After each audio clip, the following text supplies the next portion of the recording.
Hi guys, it's me again, hitting you with another I Am Fun Size video from backstage at the theater again. And a great question came in that is actually a really good question to be answering in the theater because it's something that I have faced in a lot of my time as an actor.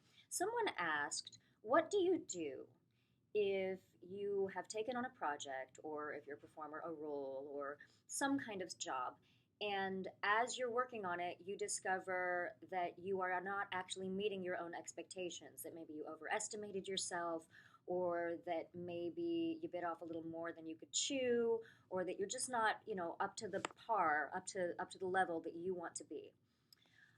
It's a really interesting question because, first of all, I think an important thing to do is to distinguish whether you are judging yourself or whether you are evaluating yourself.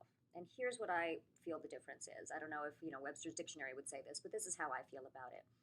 When I'm judging myself, I'm assigning a little bit of a moral value to my skill level that um, I haven't reached such and such level and therefore I'm not good enough or I'm not good or I'm not talented or any of those things. Whereas when you're evaluating yourself, you really are just looking at where you are in terms of your career, in terms of your skill level, in terms of your talent.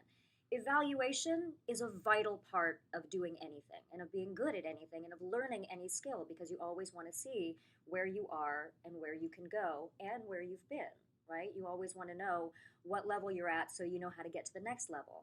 But if you're judging yourself and you're putting an emotional or a moral value on all of those things, sometimes it can slow you down. I find that it slows me down a lot if I start doing that. So, first of all, pay attention to whether or not you are not meeting your expectations in an evaluative way, if that's a word, in terms of your evaluation of your skill level, or in terms of your judgment of your worth in that particular area. Now, if you have discovered that, yes, I am evaluating myself, I'm not taking it personally, but I have, bit off more than I could chew, or maybe I'm not as good, like maybe I'm like a C, C plus, and I want to be an A, and I want to be an A plus. This is something that happens to everyone when you are working on something, particularly working on something that you care about.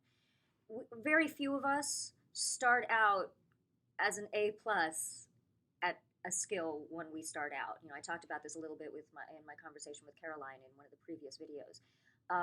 Very few of us start out just excelling at something. So if you can be gentle with yourself and make sure that you're doing your best as you do this, then I think the best bet is to stick with it. If it's something that you care about, stick with it at whatever level you can and trust that as you gain more experience, as you learn more, as you talk to more mentors, as you experience more, your best and your worst will continue to get better. And therefore, maybe that C plus will move up to a B minus, will move up to an A minus, will move up to an A plus. Just do your best not to judge yourself while you're doing it. I think that's the best piece of advice that I can possibly give. And stay the course, keep on going.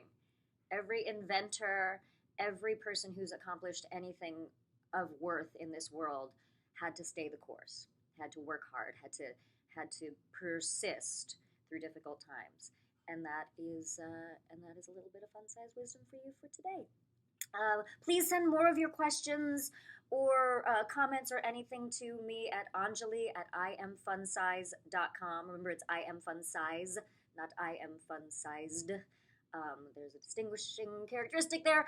And now I'm babbling, and I will talk to you guys soon in the next video. Okay, bye.